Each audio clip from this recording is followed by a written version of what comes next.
السلام علیکم عمر صاحب، وعلیکم السلام۔ ٹھیک ہو؟ ٹھیک ہیں آپ؟ انشاءاللہ ٹھیک ٹھاک الحمدللہ۔ آپ سنائیں کیسے ہیں؟ اللہ تعالیٰ کا بڑا احسان ہے، تھینک یو سر۔ کہاں سے کال فرمایا آپ میں نے؟ کراچی پاکستان سے بات کر رہا ہوں۔ اللہ آپ کو عزت۔ سوالات تھے کچھ میرے،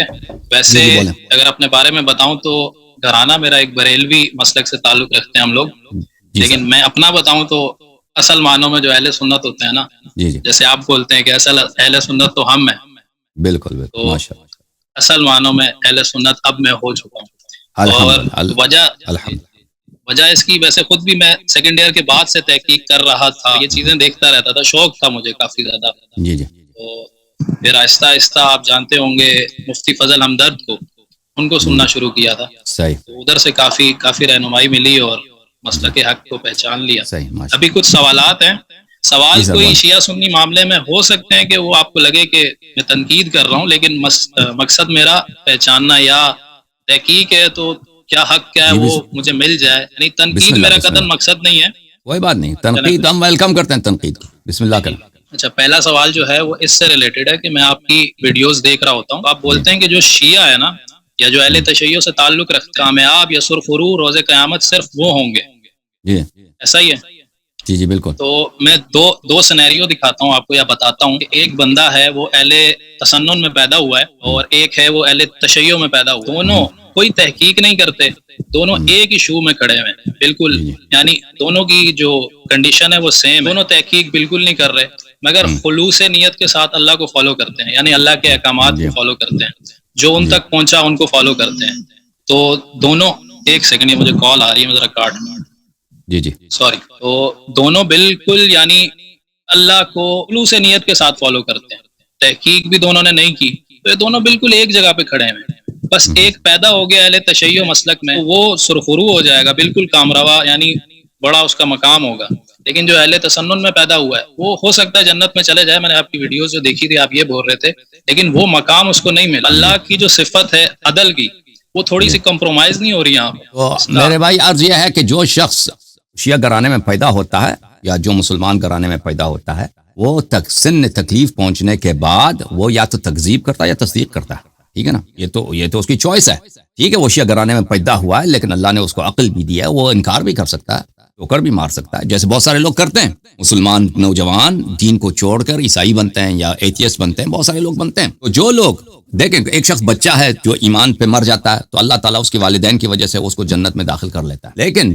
ہم اس کی بات نہیں کر رہے ہیں، ہم اس شخص کی بات کر رہے ہیں جس نے اپنے چوائس سے، اپنے اختیار سے، اپنے فیصلے سے ایمان اس کو ملا تھا، ایمان کو اس نے تصدیق کر دی، ایمان کے راستے پہ قائم رہا اور ایمان کو نہیں چھوڑا، اس نے زیادہ تحقیق نہیں، اس کو ضرورت نہیں پڑی کیونکہ گھر میں اس کو ایمان مل گیا، لیکن اسی ایمان کو اس نے تکذیب نہیں کی، تصدیق کی۔ اور ایک دوسرا وہ شخص ہے، ٹھیک ہے نا، جس کو ایمان ملا ہی نہیں، اس کی والدین کی وجہ سے، اس کے معاشرے کی وجہ سے ایمان نہیں ملا اور اس نے تحقیق بھی نہیں کیا۔ ایسے اشخاص جو تحقیق نہیں کرتے، یا تو ان کو یہ کان میں آیا تھا، دیکھیں ایک دفعہ وہم تو آتا ہے انسان کو، ٹھیک ہے نا، ایک خیال تو آتا ہے، دیکھیں کہ اسلام میں یہ باتیں ہیں کہ حق کون سا، یہ سب حق تو نہیں ہو سکتے نا، میں دیکھ لوں کہ حق کون ہے۔ ایک دفعہ انسان کے ذہن میں یہ آتا ہے، ایک دفعہ نہیں آتا، جس شخص کے ذہن میں یہ آتا ہے اور پھر وہ تحقیق نہیں کرتا، پوچھتا نہیں ہے، سوچتا نہیں ہے، تو اللہ کا حجت اس پہ تمام ہے۔ ایسا شخص چاہے ہندو ہے، دیکھیں وہ اس کو پتہ چل جاتا ہے کہ بھئی یہ ہو سکتا ہے کہ میرا دین غلط ہے، ہو سکتا ہے اسلام سے ہی ہو، کرسچن ہے، ہو سکتا ہے اسلام سے ہی ہو، ٹھیک ہے نا، لیکن کبھی پرواہ ہی نہیں اس کو۔ ایسے شخص پہ اللہ تعالیٰ کی حجت تمام ہے، اللہ تعالیٰ روز قیامت اس سے حساب لے سکتا ہے کہ بھئی میں نے تمہیں عقل دیا تھا، ٹھیک ہے، تم نے تحقیق نہیں کیا ہے، لیکن تمہیں تحقیق کرنا چاہیے تھا، کیونکہ تیرے دل میں یہ بات تجھے اندازہ ہوگی۔ اگر یہی اندازہ تجھے دنیائی معاملات میں ہوتا نا کہ میں اگر اس کاروبار میں لگ جاؤں تو میرے بڑے سارے پیسے کو نقصان ہوگا،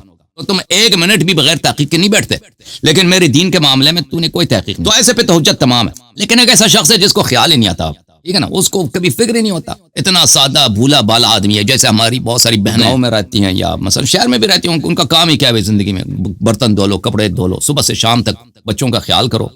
وہ نہ تحقیق کر سکتے نہ ان کے ذہن میں کبھی آ جاتا ہے، بیچارے وہ تعلیم بھی اتنی نہیں ہوتی، وہ ان کا فکر یہ ہوتا ہے کہ بس اسلام سے ہی ہے، اس سے زیادہ ان کو کام نہیں۔ ایسے لوگوں پہ اللہ تعالیٰ ظلم نہیں کرتا، یہ وہ لوگ ہیں جن کے متعلق اللہ تعالیٰ نے قرآن مجید میں فرمایا المرجون لامر اللہ، اللہ تعالیٰ نے ان کے لیے دوزخ کا وعدہ نہیں دیا، جہنم کا وعدہ نہیں دیا کہ میں ان کو جہنم لے کے جاؤں گا، اللہ تعالیٰ نے فرمایا ان کا مقدر میرے ہاتھ میں، اگر میں چاہوں ان پہ سختی کر لوں گناہوں کی وجہ سے، ان کو جہنم بھیج دوں، میرا حق ہے، اور اگر میں چاہوں ان کی مغفرت کر دوں، جنت لے جاؤں، یہ بھی میرا حق ہے۔ تو یہ وہ لوگ ہیں کہ اہل بیت علیہ السلام نے بتایا ہے کہ یہ وہ لوگ ہیں جو المرجون لامر اللہ ہیں، یعنی ان کا امر مؤخر ہے، اللہ تعالیٰ ان کا فیصلہ کرے گا قیامت کے دن۔ مرجون لامر اللہ میں ایسے لوگ بھی ہیں کہ وہ نیک عمل بجا لاتے ہیں، یعنی ان کو پتہ نہیں چلتا شیعہ حق ہے فلان حق ہے، پتہ ہی نہیں چلتا، اتنے کنفیوز ہیں، لیکن وہ جو چیزیں شریعت میں ثابت ہیں، نماز ہے، نیکی ہے، والدین پہ احسان ہے، اللہ تعالیٰ کا خوف ہے، شراب نہ پیو، زنا نہ، ان باتوں سے بچتے ہیں، تو اہل بیت علیہ السلام کے احادیث میں کہ یہ لوگ جنت جائیں گے، ایسے لوگ جنت جائیں گے، ٹھیک ہے نا؟ یہ ہے بھائی، اوکے جزاک اللہ، جزاک اللہ۔ جی سر، اگلا سوال کروں؟ جی سر بولیں۔ اچھا، اگلا سوال کافی پہلے کی بات ہے، شاید 1 سال پہلے کی ویڈیو میں نے آپ کی دیکھی تھی، ایک خاتون آئی تھی جو اپنی یعنی دکھ کی کہانی سنا رہی تھی، جو یہ 3 طلاق والا مسئلہ ہے، اس کی وجہ سے جو ان کو پیش آئی تھی، یاد ہوگا۔ اچھا، جس طرح ان کے ساتھ یعنی ناانصافی بولیں یا ظلم بولیں یا جو بھی بولیں، ان کی زندگی خراب ہو گئی، تو جو کانسیپٹ ہے ڈیوریشن والے نکاح کا، اس میں بھی تو کافی خواتین کا معاملہ ہوتا ہے۔ وہ کس طرح، پہلے میں آپ کو یہ ایکسپلین کرتا ہوں کہ ایک عورت ہے 25 سال کی، وہ ہے ایک وقت میں، اس کے ساتھ کوئی اس طرح کا ڈیوریشن والا نکاح کرتا ہے 25 سال کے لیے، اب وہ 50 سال تک اس کے ساتھ رہی، جب بیچاری بڈھی ہو گئی تو اس نے چھوڑ دیا یا نکاح ختم ہو گیا، اب پیچھے نہ تو اس کا باپ یا تو زندہ نہیں ہوگا، زندہ ہوگا بھی تو وہ اس قابل نہیں ہوگا کہ اس کو سنبھالے، اور بھائی تو بالکل سنبھالتے نہیں ہیں، 25 سال کے بعد اگر وہ آ رہی ہے تو تعلق ہی نہیں رہتا، تو اس کے لیے کوئی کیا کنڈیشنز ہیں کہ نکاح کے بعد نکاح تو کے بعد؟ دیکھیں، نکاح تو اپنے ہاتھ میں ہے نا، عورت کے ہاتھ میں، وہ نہ کرے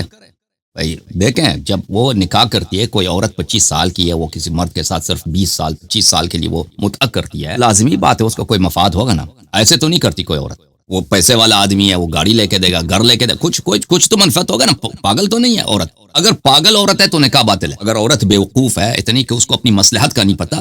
تو پھر اس کے لیے اجازت لینا ہوگا اس کا ولی سے اجازت، اور ولی اجازت نہیں دے گا، اس کا باپ ہوگا، اس کا دادا ہوگا، اجازت توڑی دے گا کہ بھائی تم میری بیٹی سے تم 25 سال کے لیے، اس کے بعد کیا فائدہ؟ ہاں، اس شرط میں دے گا کہ بھائی تم اتنا پیسہ دے دو، گھر دے دو، کاروبار دے دو، ٹھیک ہے بھائی، 25 سال کے بعد تمہاری وفات ہو گئی، تم چھوڑ کے چلے گئے تو کوئی مسئلہ نہیں ہے، ٹھیک ہے نا؟ تو یہ نکاح تو آپ عورت کسی سے بھی کر سکتی ہے، لیکن اللہ نے ساتھ عقل بھی دیا ہے، اختیار بھی دیا، کوئی زبردستی توڑی ہے۔ یہ تو دائمی نکاح میں بھی ہے نا، جو دائمی نکاح ہے، آپ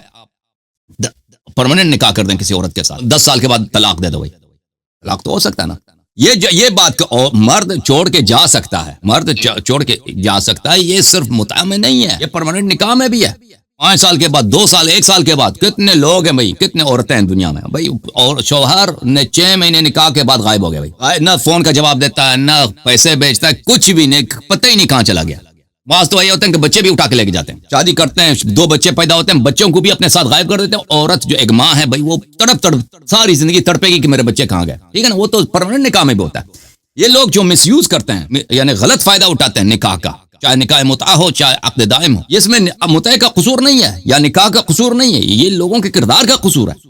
اور پھر عورتوں کو بھی سوچنا چاہیے کہ جہاں پہ آپ شادی کرتے ہیں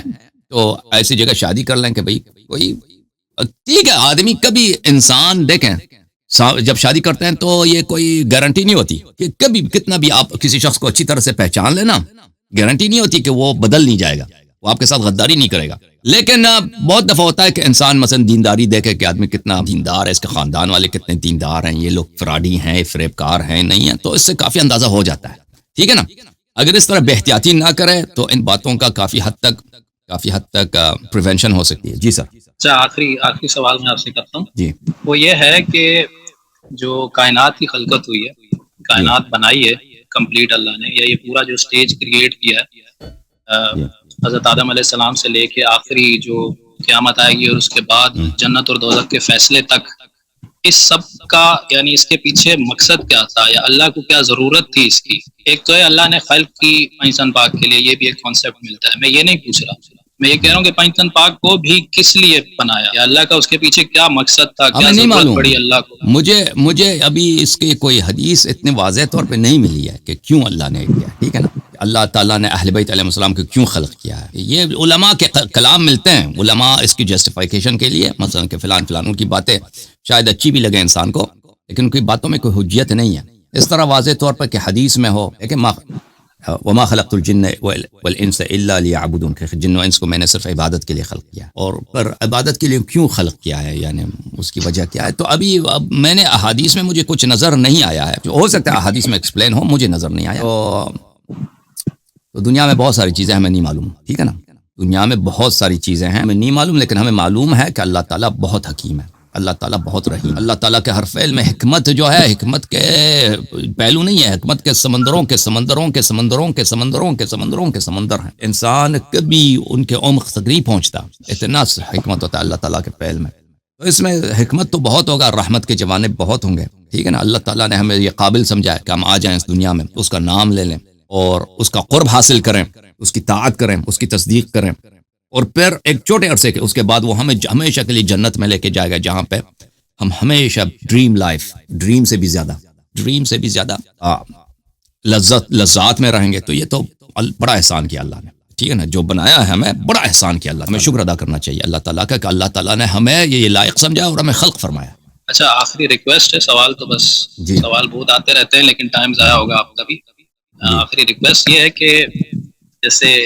صحیح بخاری، صحیح مسلم یا دیگر جو 4 کتابیں اور اس کے علاوہ ہیں، اس کے بارے میں ہمیں پہلے تھوڑا بہت علم تھا، جی، ہمیں اس کے بارے میں یعنی اپنے علماء سے سنا تھا، تحقیق کرتے تھے، تو اس کی جو سائنس تھی وہ ہمیں پتہ، لیکن اب جو اصول کافی ہے، من لا یعذر الفقیہ ہے، یا الاستبصار ہے، ایک اور جو چوتھی کتاب ہے سلیم بن قیس بھی، اس کے متعلق کبھی کوئی ڈیٹیل ویڈیو آپ بنائیں جو ہمیں سمجھ آ جائے کہ اس کی سائنس کیا ہے پراپر۔ آپ کہتے ہیں کہ ہمارے یہاں مصنف کا علم ہے، رجال جو دوسرا سائنس آف مین ہے وہ نہیں ہے، وہ سمجھ آئے نا پوری کمپلیٹ، تاکہ شفٹ کرنے میں ہمیں کوئی ٹینشن، کوئی مسئلہ نہ ہو۔ کبھی اس پہ ویڈیو کوئی بنائیں۔ انشاءاللہ تھینک یو سر، اللہ آپ کو جزائے خیر، بہت اچھا تجویز ہے، تھینک یو میرے بھائی، بہت مہربانی ہے، میں بہت شکریہ ادا کرتا ہوں اپنے بھائی کا، اللہ تعالیٰ آپ کو عزت دے، طول عمر دے اور سلامتی دے۔ میرے کالر ہیں شیئر لائن سے، جی سر، السلام علیکم پاکستان، حکم کریں۔ وعلیکم السلام حسن اللہ یاری بھائی، کیا حال ہے؟ اللہ تعالیٰ کا بڑا احسان ہے، آپ سنائیں، آپ خیریت سے ہیں انشاءاللہ؟ الحمدللہ سے الحمدللہ، اللہ پاک کے کرم ہے سائیں۔ زوار مستلی سے تو بات کر رہا ہوں، نوشیر و فیروز، سندھ، پاکستان سے۔ زوار بھائی اللہ سے سلامتی دے آپ کو، حکم کریں زوار صاحب۔ الہی آمین سائیں، کوئی سوال جواب نہیں تھا، بس آپ سے دعائیں لینے تھی، آپ ہمارے حق میں دعا کر دیا کریں۔ اللہ تعالیٰ آپ کو طول عمر دے، بر زندگی میں کامیابی عطا کرے۔ Thank you sir, thank you میرے بھائی، الہی آمین، الہی تھینک یو زوار بھائی، اللہ آپ کو عزت۔